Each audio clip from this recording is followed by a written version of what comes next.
बिस्मिल्लाहिर्रहमानिर्रहीम, अस्सलाम वालेकुम रहमतुल्लाहि व बरकातुहू। उम्मीद है आप लोग खैरियत से होंगे। हम लोगों ने एक नया सिलसिला शुरू किया हुआ है जिसमें साइंसेस पढ़ रहे हैं उर्दू मीडियम में 9th क्लास फिज़िक्स की ये 2 लेक्चर्स चैप्टर नंबर 2 जिसका नाम है काइनेमेटिक्स। और चैप्टर के अंदर पहले चलते हैं। छोटा सा लेकिन बड़ा ही दिलचस्प चैप्टर है। इसमें वही बुनियादी जो फिज़िक्स के टॉपिक्स हैं वो बताए जा रहे हैं कि रेस्ट क्या होता है, मोशन क्या होता है, उसके बाद कितनी किस्म के मोशन होते हैं, ट्रांसलेटरी बताया जाएगा, रैंडम है, सर्कुलर है, उसके बाद रोटेटरी, वाइब्रेटरी है, फिर डिस्प्लेसमेंट पढ़ेंगे, फिर स्पीड और वेलोसिटी पढ़ेंगे, एक्सेलरेशन पढ़ेंगे और डी एक्सेलरेशन पढ़ेंगे। उसके बाद फासला टाइम और वेलोसिटी का टाइम ग्राफ बनाया जाएगा। और उसके बाद जो तीनों इक्वेशंस हैं, लॉ ऑफ मोशन, हरकत की मुसावात, तीनों वो वाली यहाँ पर करेंगे और उनको प्रूव करेंगे। तो रूटीन के मुताबिक सबसे पहले तो इसकी एक्सरसाइज मुकम्मल करते हैं। एमसीक्यूज हैं पहले।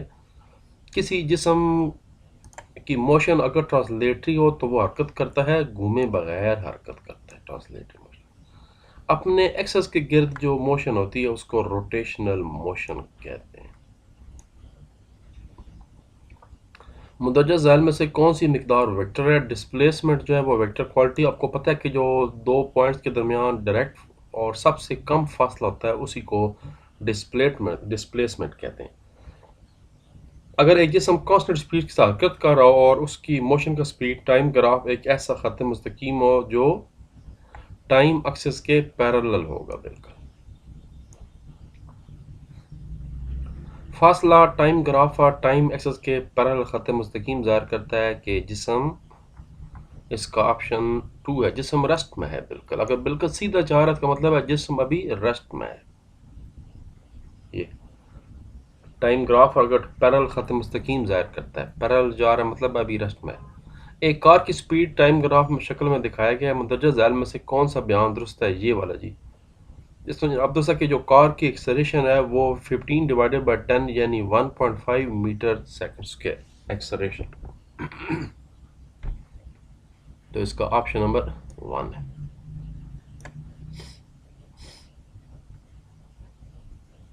यानी गाड़ी की वेलोसिटी इस वक्त 15 है और जो टाइम जो है वो 10 सेकंड हो चुका है। तो किस एक्सेलरेशन जा रही थी उसकी? 1.5 के हिसाब से। मंदरजा ज़ैल में से कौन सा ग्राफ यूनिफॉर्म एक्सेलरेशन को ज़ाहिर करता है? कि पैराग्राफ नंबर ए जो है वो यूनिफॉर्म एक्सेलरेशन को ज़ाहिर करता है। ये देखिए बिल्कुल सीधी जा एक्सेलरेशन यूनिफॉर्म। ये जनाब हो गए 7 हो गए और उसके बाद नीचे और भी हैं। किसी मुतहरक जिस्म के डिस्प्लेसमेंट को वक्त पर तक़सीम करने से वेलोसिटी हासिल होती है। एक गेंद को ऊपर फेंका गया बुलंद तरीन मकाम पर उसकी स्पीड कॉमन सेंस है 0 हो जाती है, तभी तो उसके बाद वो नीचे डाउनफॉल उसकी शुरू हो जाती है। पोजीशन में तब्दीली डिस्प्लेसमेंट कहलाती है। एक ट्रेन 36 किलोमीटर फी घंटा के हिसाब से हरकत कर रही है और इसकी स्पीड मीटर पर सेकंड में क्या होगी? तो 10 मीटर पर सेकंड होगी। क्योंकि किलोमीटर को कन्वर्ट कर दें मीटर में और घंटा को कन्वर्ट कर दें पहले मिनट में और उसके बाद सेकंड में यानी 3600। तो जब आप उसको डिवाइड करेंगे तो आपका जवाब आ जाएगा 10 मीटर। एक कार रेस्ट की हालत में हरकत करना शुरू करती है। 20 सेकंड के बाद की स्पीड जो है वो 25 मीटर हो जाती है। इसके बाद कार के दौरान कितना फासला तय करेगी? 250 मीटर का फासला जो है वो तय करेगी। इसका ऑप्शन है। इस तरह के सारे सवाल अभी हम करने जा रहे हैं, शॉर्ट क्वेश्चन है। लो जी अब आगे असल सवाल इसके जनाब मोशंस वाले। इसका भी जो आपको पेज नंबर नज़र आ रहे हैं वो तो किताब के अंदर जवाब मौजूद है। आपको मैं किताब के अंदर से लगाता हूँ। मैं हमेशा कहता हूँ टेक्स्ट बुक अगर याद करें तो वो सबसे बेहतर है। अगर किसी सवाल के जवाब टेक्स्ट बुक पे नहीं है तो फिर मैंने नीचे लिखा हुआ है वो फिर आपको मैं नीचे दिखा देता हूँ। तो पहला सवाल जो है वो इस किताब का जिक्र है। पेज नंबर 28 29 पे चलते हैं। ट्रांसलेटरी मौसम की मुख्तलिफ इकसाम की मिसालें देकर वजाहत करें। पेज नंबर 28 एंड 29, ये पेज 27 है, ये पेज 28 है। ये जी मोशन की इकसाम। पहला आगे जनाब ट्रांसलेटरी मौसम, मौसम नहीं सॉरी मोशन। क्वेश्चन नंबर 2.2 यहाँ तक की ये लॉन्ग सवाल है, यहाँ से शुरू करना है जी। ट्रांसलेटरी मोशन, इसने दोनों चीज़ें पूछी हैं। मुख्तलिफ इकसाम की मिसालें देख। पहले डिफाइन कर लें, फिर उसकी इकसाम कर लेते हैं। यहाँ से शुरू होगा। ट्रांसलेटरी मोशन में कोई भी जिस्म घूमे बगैर एक ऐसी लाइन में हरकत करता है जो सीधी भी हो सकती है और दायरा नुमा भी हो सकती है, यानी अपने एक्सेस के गिर्द नहीं घूमना, वैसे बेशक घूम जाएं। आगे जाके हम पढ़ते हैं कि ये दोनों बड़ी समझने वाली चीज़ें हैं कि रोटेशनल मोशन और जो सर्कुलर मोशन है उसमें फ़र्क क्या है। तो ये जनाब घूमे बगैर जो है दायरे की शक्ल में है। एक होता है कि आप अपने इर्द गिर्द घूम रहे हो, वो नहीं, दायरे में घूम रहे हो, वापस वहीं आ रहे हो, जैसे ये फेरिस व्हील है। तो ये जनाब आपकी ट्रांसलेटरी मोशन। अब बाकी इसकी किस्में बता दें। ये नीचे से किस्में लिखी हुई हैं, इसकी 3 किस्में हैं। ये यहाँ पर आखिरी लाइन, उसके बाद ट्रांसलेटरी मोशन को लीनियर मोशन, सर्कुलर मोशन और रैंडम मोशन में तकसीम किया जाता है। पहले लीनियर मोशन बता दें और उसकी एग्जांपल दे दें। जैसे नीचे गिरते हुए बाल ऊपर से नीचे गिर रहा हो बिल्कुल सीध में, तो ये लीनियर मोशन होगा। सर्कुलर मोशन एक कोई भी चीज़ है जो कि दायरे के गिर्द घूम हरकत कर रही है, अपने एक्सेस के गिर्द नहीं घूम रही, बल्कि ओवर उसको जो दायरे जिस्म से बाहर उसका एक्सेस है और वो उसमें घूम रही है, तो वो आपका हो जाएगा सर्कुलर मोशन। ये भी ट्रांसलेटरी मोशन है। और तीसरा रैंडम मोशन। अब देखें, ये ट्रेन ऐसे ऐसे नहीं घूम रही, बल्कि ट्रेन वैसे दायरे में घूम रही, इसका हमेशा रुख यही है, शक्ल इसकी। और तीसरा रैंडम मोशन होता है जिसकी कोई कीड़े मकोड़े हो गए, परिंदे हो गए, इनकी जो हरकत होती है वो रैंडम मोशन होती है। तो ये आप कहा लेती हैं। यहाँ तक ये लंबा सवाल है, ये बज़ाहिर शार्ट है मगर शार्ट नहीं है, ये समझे छोटा लॉन्ग बन गया। मुंदरजा ज़ैल में फ़र्क बयान करते हैं। पहले रेस्ट और मोशन क्या होता है, पेज 27 और 28। ये छोटे छोटे डेफिनेशन है सारी। ये 27 पेज आ गया। रेस्ट और मोशन बिल्कुल एंड पे अंडरलाइन करें। अगर कोई जिस्म अपने गिरदो पेश के लिहाज से पोजीशन तब्दील ना कर रहा हो तो वो रेस्ट कहलाता है। इस तरह अगर कोई जिस्म पोजीशन इसके गिर्द के लिहाज से तब्दील हो रही हो तो वो मोशन कहलाती है। किसी जिस्म की रेस्ट या मोशन की हालत आपस में रिलेटिव होती है। बस आगे अगर सवाल आ जाए कि भाई इसको मिसाल दें, तो फिर आप आगे बता सकते हैं कि मसलन जब आप बस में बैठे हों और बस हरकत कर रही हो, तो बस के अंदर तो यही महसूस होगा कि आप सारे बैठे हुए हरकत नहीं कर रहे, मगर बाहर से देखने वाला ये समझेगा कि आप भी हरकत कर रहे हैं और बस भी हरकत कर रही है। तो यही जनाब इसकी आपस में है कि ये दोनों आपस में रिलेटिव होते हैं। यहाँ तक बस इसका जो जवाब 2 नंबर का है वो यहाँ तक है बस। अगर वो कहा जाए कि समझाएं तो फिर आगे समझाना है। सर्कुलर मोशन क्या होता है और रोटेटरी मोशन क्या होता है, पेज नंबर 30। ये बड़ा अहम सवाल और बड़ा टेक्निकल सवाल है। पेज 30। सबसे अहम चीज समझने वाली है एक्सिस। किसी जिस्म का एक्सिस वो लाइन होती है जिसके गिर्द जिस्म घूमता है। सर्कुलर मोशन में वो पॉइंट जिस्म के गिर्द घूमता है, जिस्म से बाहर होता है, जैसे आप दायरे में अगर हरकत कर रहे हो। जबकि रोटेटरी मोशन में वो लाइन जिस्म के गिर्द घूमता है, जिस्म के अंदर से गुजरती है। आप वैसे वापस में अब आपको एग्जांपल में देने जा रहा हूँ। एक तो जो ज़मीन है वो सूर्य के गिर्द घूम रही है जिससे हमारा साल पूरा हो रहा है, और एक हमारी ज़मीन अपने एक्स के गिर्द घूम रही है जिससे दिन रात आ रहे हैं, सूरज का चढ़ना, तुलू होना, गरूब होना। ये जो है ये रोटेटरी मोशन है। और जो ज़मीन हरकत कर रही है, साल पूरा लगा रही है सूर्य के गिर्द चक्कर लगाने में, ये जनाब उसकी सर्कुलर मोशन कहलाती है। अच्छा, ये बात बताने के बाद नीचे फिर ये डेफिनेशन बता दें। किसी जिस्म का अपने एक्सिस के गिर्द घूमना रोटेटरी मोशन कहलाता है। अगर जनाब आ जाए नीचे एग्जाम्पल, तो फिर बता दें कि ज़मीन का सूर्य के गिर्द मोशन सर्कुलर मोशन है, ना कि स्पिनिंग या रोटेटरी मोशन है। तहम ज़मीन का अपने जियोग्राफिक एक्सिस के गिर्द घूमना जो दिन रात बनती है वो रोटेटरी मोशन होता है। अब आपको समझ आ चुकी है। अगर कुछ जिस्म अपने एक्सिस के अंदर घूमना शुरू कर ले तो ये जनाब आपका रोटेटरी मोशन है। जैसे आप एक जगह खड़े होकर और खुद घूमना शुरू कर लें, अगर उसके बजाय आप दायरा लगाकर घूम रहे हैं दायरे के पास, तो वो आपका जनाब सर्कुलेटरी या सर्कुलर मोशन बनेगा। अगला सवाल, फासला और डिस्प्लेसमेंट, पेज नंबर 34। यहाँ से आप बाजार जाते हैं गुलाब जामुन लेने के लिए, घर वाले कहते हैं भाई ले आओ। अब आप कैसे गए हैं और किन रास्तों से गए हैं, ये देखना ये है कि जो सबसे कम तरीन रास्ता था वो डिस्प्लेसमेंट है। जो आप गलियों से घूम फिर के गए हैं वो सारा फासला आपने तय किया। मगर जो डायरेक्ट पॉइंट बनता है दो पॉइंट्स के दरमियान, आपके घर से लेकर उस मिठाई की दुकान तक जो कम से कम फासला बनता है, डायरेक्ट पोजीशन, वो डिस्प्लेसमेंट होती है। पेज नंबर 34 आ गया। ये है जी, दो पॉइंट्स के दरमियान जो रास्ते की लंबाई और इनके दरमियानी जो है वो फासला का। जैसे ये आप पॉइंट नंबर ए था, आपके घर से गए और आपने जनाब जाना था यहाँ पर बी में गुलाब जामुन खाने के लिए या शायद आइसक्रीम शेक या जो भी है, आजकल गर्मी है, आप मुख्तलिफ जगह से आप घूमते घूमते गए, कहीं ट्रैफिक थी, कहीं रास्ता बंद था, ये फासला था ये। लेकिन इसके बजाय अगर आप डायरेक्ट यहाँ से सीधा ऐसे जाएं, जो कम तरीन फासला बनता है वो आपका डिस्प्लेसमेंट है, ये जो डी है। 2 पॉइंट्स के दरमियान कम से कम फासला डिस्प्लेसमेंट कहलाता है। बस इतना खाली जवाब देना है। ये ऊपर वाला एक लाइन बता दें कि ये फासला और ये डायग्राम बना दें साथ, पक्के 2 नंबर भी मिलेंगे और साथ बोर्ड वाले खुश होकर आपको सैल्यूट भी मारेंगे। और फासला और डिस्प्लेसमेंट अच्छा ये हो चुका है। अगले सवाल, स्पीड और वेलोसिटी में क्या फ़र्क है, ये भी पेज नंबर 34 35 ये है जी। किसी जिस्म की, यहाँ से जनाब इसका टॉपिक शुरू हो रहा है, किसी जिस्म की इकाई वक्त में तय करदा फासला को इसकी स्पीड कहते हैं। यानी आगे एग्जांपल दे दें, S equal to V into T, वक्त ज़रब स्पीड बराबर है तय करदा फासला, ये दो। यहाँ एस मुराद जिस्म का फासला है, वी इसकी स्पीड है और टी वक्त है। ये नीचे बता दो, ये डेफिनेशन आ गई। अगली डेफिनेशन वेलोसिटी क्या होती है। वेलोसिटी ना सिर्फ हमें स्पीड बताती है बल्कि सिमत भी बताती है जिसमें हम हरकत कर रहे हों। इसको वेलोसिटी एक वेक्टर मिकदार है, v इक्वल टू डी बटा टी, बस खाली एक इक्वेशन मेन बता दें। जब फासले के साथ साथ उसकी सिमत भी आ जाए कि भाई आप किस तरफ सिमत में सफर कर रहे थे, तो ये वेलोसिटी हो जाती है। अगला सवाल है, लीनियर मोशन और रैंडम मोशन, पेज नंबर 29, फिर वापस आना पड़ेगा जहाँ से सफ़र शुरू किया था। ये रैंडम मोशन है और ये लीनियर मोशन, ये लीनियर मोशन है। दोबारा फिर बता दें, लीनियर मोशन मगर हमार सड़क है या जो कार जा रही है सीधी रोड पे, वो लीनियर मोशन है। किसी जिस्म का खत मुस्तकीम पर हरकत करना लीनियर मोशन कहलाती है, यहाँ तक।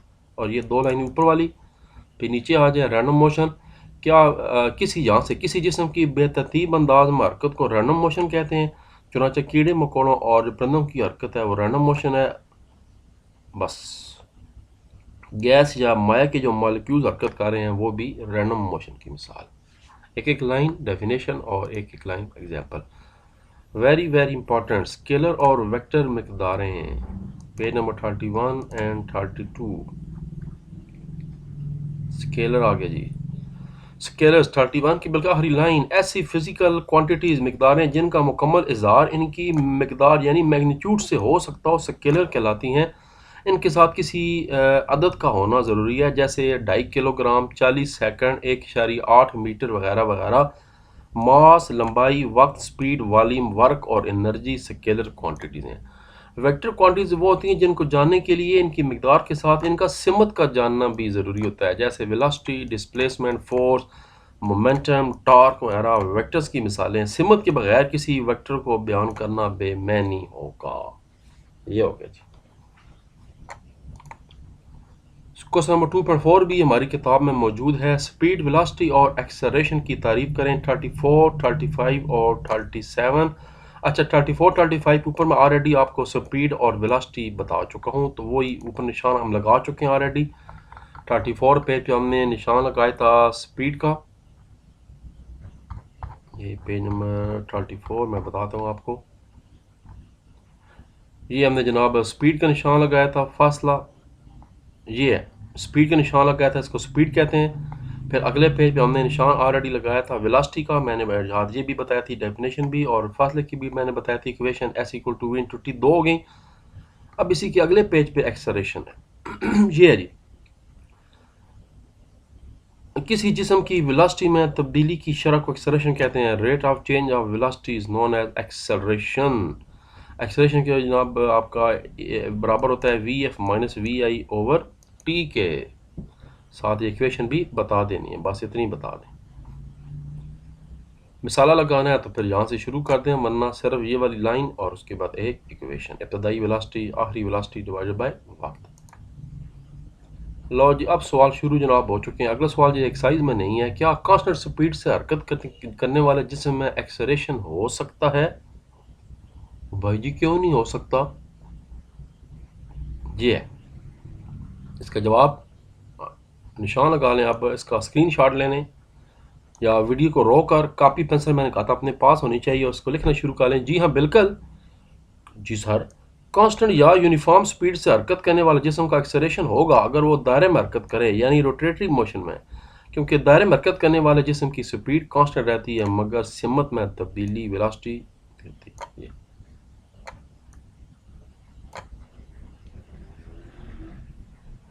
क्लियर हो गया जी जनाब। अगला सवाल 2.6 बी किताब में नहीं है, फेरिस व्हील के बारे में सवाल है। फेरिस व्हील में झूला झूलने वालों की मोशन ट्रांसलेटरी क्यों होती है, रोटेटरी क्यों नहीं होती? क्योंकि वो अपने एक्सल की गिरद नहीं घूम रहे, वो ये जो एक्सेस है ये उनका एक्सेस नहीं है, ये व्हील का एक्सेस है। व्हील अपने उसके एक्सेस गिरद घूम रहा है, वो खुद जो बंदे बैठ रहे हैं उनकी वहीं पर सारा कुछ वहीं है, वो सीट पे बैठे बैठे नहीं घूम रहे। अगर वो सीट पे बैठे बैठे घूम रहे होते क्लॉक एंटी क्लॉक वाइज वो फिर और बात है, वो सर्कुलर मोशन था। ये ओवरऑल फेरिस व्हील जो है ये ट्रांसलेटरी मोशन है जो कि सर्कल की शक्ल में ज़रूर घूम रहा है मगर अपने एक्सेस गिर्द नहीं बल्कि जिस्म से बाहर उसका ये वाला एक्सेस है। ट्रांसलेटरी या सर्कुलर मोशन में किसी जिस्म का एक्सेस ऑफ रोटेशन जिस्म के बाहर होता है, जैसा कि फेरिस व्हील या डोरी के सिरे पर बंद हुआ दायरे में पत्थर, आप पत्थर को बांध कर ऐसे हरकत करें, हम ऊपर देख चुके हैं। जबकि रोटेटरी मोशन में जो जिस्म का एक्सेस है वो लाइन होती है जिसके गिर्द जिस्म घूमता है, जैसा कि लट्टू की हरकत, लट्टू आप चलाते हैं वो रोटेटरी मोशन है। तो जैसे मैंने बताया था ज़मीन जो अपने एक्सेस गिर्द घूमती है जिससे दिन और रात आते हैं, ये आपको जनाब वो रोटेटरी मोशन होती है। रोटेशन अपने एक्सेस के गिर्द घूमना रोटेटरी मोशन। इसका आप ले लें, वही लिख लें इसको रोक कर। अगला सवाल देखते हैं कि किताब में मौजूद है या नहीं। बिल्कुल अगला किताब जो सवाल है 2.7 और 8 दोनों किताब के अंदर है, तो यहाँ से निशान लगाते हैं। ये जी 2.7 रेस्ट की हालत में हरकत करने वाले, हाँ ग्राफ बनाने हैं।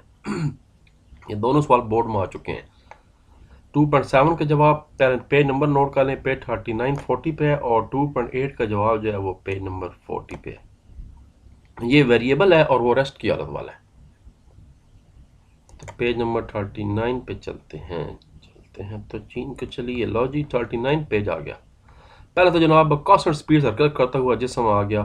किसी जिस्म की स्पीड कांस्टेंट होती है अगर वह वक्त के मसावी वक्त में मसावी फासला तय करे, इसमें दिखाया गया। तो ये जनाब आपने ये वाला बनाना है सारा पैराग्राफ, और उसके बाद इसको यहाँ पर जनाब प्रूव भी करना है। ये आपका आ गया यहाँ तक। उसके बाद वेरिएबल स्पीड से हरकत करता हुआ जिस्म, ये डेफिनेशन बताने के बाद ये वाला ग्राफ बनाना है, और उसके बाद ये वाली स्टेटमेंट प्रूव कर देनी है, वहाँ स्पीड भी 0 होगी यहाँ तक। यानी पेज 39 कांस्टेंट स्पीड से हरकत करता हुआ जिस्म, और पेज नंबर 40 वेरिएबल स्पीड से।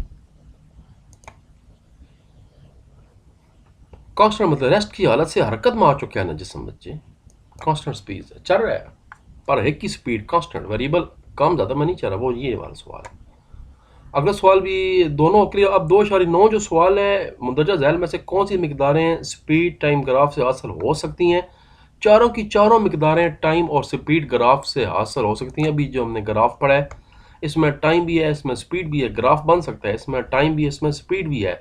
तो इसका जवाब आप किस तरह लिखेंगे? बस एक लाइन का इसका जवाब है ये वाला। एक जिस्म की स्पीड और टाइम ग्राफ की मदद से मुंदरजा बाला तमाम मिकदारें हासिल की जा सकती हैं। हम इब्तदाई स्पीड भी मालूम कर सकते हैं, उसकी आखिरी स्पीड यानी फाइनल वेलोसिटी भी मालूम कर सकते हैं, टाइम भी मालूम कर सकते हैं, और एक्सेलरेशन भी मालूम कर सकते हैं। अगला जो सवाल है उसका जवाब भी किताब में नहीं है, वो यहाँ पर है। वेक्टर मिकदारों को ग्राफिकली कैसे ज़ाहिर करते हैं? वेक्टर मिकदारों को ग्राफिकली ज़ाहिर करने के लिए सीधी लाइन खींची जाती है जिसके आखिर में एरो का निशान होता है ताकि पता लगता है आप किस सिमत में सफ़र कर रहे हैं। इसके एक सिरे पर तीर का निशान होता है, मैं बता चुका हूँ। एरो जो सिमत को ज़ाहिर करता है, और लाइन की जो लंबाई होती है वो स्केल के मुताबिक होती है। सपोज 3 सेंटीमीटर अगर आपने लाइन लगाई है तो ऊपर आपने स्केल में कह दी कि 1 सेंटीमीटर ज़ाहिर कर रहा है 1 किलोमीटर को, तो मतलब है 3 सेंटीमीटर 3 किलोमीटर को ज़ाहिर कर रहा होगा। एक और डेफिनेशन भी है, वेक्टर को ग्राफ की सूरत में सीधी लाइन और एरो हेड से ज़ाहिर किया जाता है। सीधी लाइन वेक्टर की अधिक कीमत है जबकि तीर का निशान उसकी सिमत को ज़ाहिर करता है। दोनों बातें नोट कर लें ताकि नंबर कटे नहीं, फुल कुल्लु कुल हो जाए। अगर जनाब 2011 भी जो है वो भी किताब के अंदर नहीं है। वेक्टर मिकदारों को जमा तफरीक स्केलर मिकदारों की तरह क्यों नहीं हो सकती? वेक्टर मिकदारें जो हैं स्केलर ऐसी मकदारें होती हैं जिनको मुकम्मल तौर पर उनकी मकदार से बयान किया जाता है, जैसे किलोग्राम, मीटर, क्या। लेकिन वेक्टर मकदारें जो है वो सिमती मकदारें हैं, जबकि स्केलर मकदारें जो है वो गैर सिमती हैं। इसलिए स्केलर मकदारों की तरह जमा तफरीक नहीं किया जा सकता। सिमती मकदारों की जमा तफरीक के लिए हेड टू टेल रूल इस्तेमाल किया जाता है। इसलिए वेक्टर मकदारों की जमा तफरीक स्केलर मकदारों की तरह क्यों नहीं होती, नहीं की तरह नहीं होती। ऐसे करिए, क्यों नहीं, क्यों मिटा दे, क्यों है जनाब, क्यों मिटा दें, स्केलर की तरह नहीं होती, ये मिटा दें, बस यहाँ कर दें, की तरह नहीं होती। इसका वही बात है कि लिख लें या तो ले लें इसका जनाब, पेन लेके लिखना शुरू करें, स्क्रीन को रोक कर स्क्रीन शॉट ले लें या वीडियो को रोक कर लिखें। मैंने कहा हुआ है बेहतर है कि लिखा करें, बस लिखेंगे तो उसी वक्त याद। ये नई एक टेक्निक है जो प्रूव है, जब आपको बच्चा लिखता है तो उसको आधी चीज़ वहीं पर याद जाती है, शर्त यह कि खुद लिखे, लिखवाए नहीं घर वालों से। वीडियो को रोक ली करें। 2.12 भी जनाब किताब के अंदर जवाब इसका नहीं है, यहाँ से निकालना है। रोज़मर्रा ज़िंदगी में वेक्टर मकदारों की अहमियत बयान करें। और भाई वेक्टर मकदारें हमें हमारे रोज़मर्रा ज़िंदगी में काफ़ी अहमियत रखते हैं, क्योंकि ये मकदार की कीमत के साथ साथ हमें सिमत भी बताते हैं। बस खत्म। और अब क्या, खेल ख़त्म तो पैसा हज़म। ये तो मेरा ख्याल है लिखने की भी जरूरत नहीं है, ज़बानी याद आ जाएगी कि ये चूँकि हमें सिमत भी बताती हैं अद्दी कीमत के साथ साथ, इसलिए इनकी ज़िंदगी में काफ़ी ज़्यादा अहमियत है। जब आप थोड़ी देर पहले गुलाब जामुन लेने गए थे तो अब घर वालों ने ये पूछा, भाई हाँ जी ज़रा दसो केड़े रास्ते से गए थे, तो फिर वो जो अपने रास्ता साथ साथ बताते जाएंगे वो फिर आपकी समझें कि वेक्टर मकदारें हो गई ना। हालांकि घर वालों को सिर्फ गुलाब जामुन खाने चाहिए थे, ये नहीं पूछना चाहिए था भाई क्या हुआ, क्या आम खाने चाहिए, पेड़ नहीं गिनने चाहिए। वापस जाते हैं, देखते हैं कोई सवाल रह तो नहीं गया। रह गया जी, रह गया। अगले दोनों सवाल रह गए और दोनों किताब के अंदर हैं, 2.13 भी और 2.14 भी। मोशन की मुसवातें अखज़ कीजिए। अल्लाह जी, काम खराब हो गया है। पेज 44 45, ये 40 है। अब जनाब तीनों लॉ ऑफ मोशन, पहला, दूसरा और तीसरा, उसको आपने प्रूव करना है। आ गई हरकत की मुसवातें, सीधा सीधा जनाब हरकत की पहली मुसवात आ गई। हरकत से मुताल्लिक़ मालूमात, स्पीड, ख़त ए बी, इसमें जब आपने ये ग्राफ भी बनाना है और उसके बाद इसको प्रूव कर देना है, V F equal to V I plus A T. और उसके हरकत की दूसरी मुसवात S equal to plus half A T square, ये हो गई। और हरकत की तीसरी मुसवात V F square minus V I square बराबर है 2as। ये यहाँ तक इसका जवाब है, ये किताब से करना है। चौथा सवाल, आखिरी सवाल है, इसी का आखिरी पैराग्राफ बना हुआ आखिरी है। किसी जिस्म की मोशन का वेलोसिटी टाइम ग्राफ बनाया, ऐसे ग्राफ से जिस्म का कुल तय करदा फासला मालूम करें। पेज 42 और 43। बिल्कुल ये टॉपिक शुरू होने से पहले एक और आखिरी ग्राफ बना हुआ था सेम उस वेरिएबल की तरह, वो उसका जवाब है। ये जी, मुतहरक जिस्म का तय करदा फासला। तो ये जो मिसाल 2.9 है ये आपने बना देनी। इसके मोशन का स्पीड टाइम ग्राफ शक्ल में दिखाया गया है, खत मुस्तकीम पर हरकत कर रही है।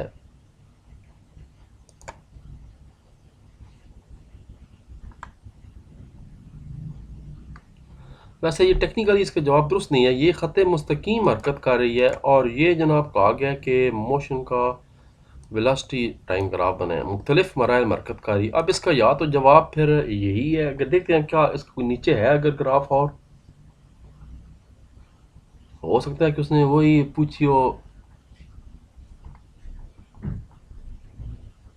अब बजाय नीचे ग्राफ और कहीं एंड तक है ही कौन नहीं हमारे पास, देख लें आप, हमारे पास मजीद कोई ग्राफ एंड तक कोई नहीं है। तो फिर इसका मतलब है या तो यही ग्राफ है या फिर वो जो ऊपर वाला पैराग्राफ था वो था। मेरा ख्याल मैं आपको बता देता हूँ, हमने थोड़ी देर पहले दो सवाल किए थे। ये वाला पेज नंबर 39 पे, रेस्ट की हालत में हरकत मारने वाले जिस्म का फासला, वो ये वाला है मेरा ख्याल है। उसमें स्पीड कांस्टेंट नहीं है, पेज 39। ऐसा कल ने अपने टीचर से भी आप पूछ सकते हैं, वो ज़्यादा बेहतर बता देगी कि हो सकता है ये वाला जो है जिस्म की स्पीड कांस्टेंट है।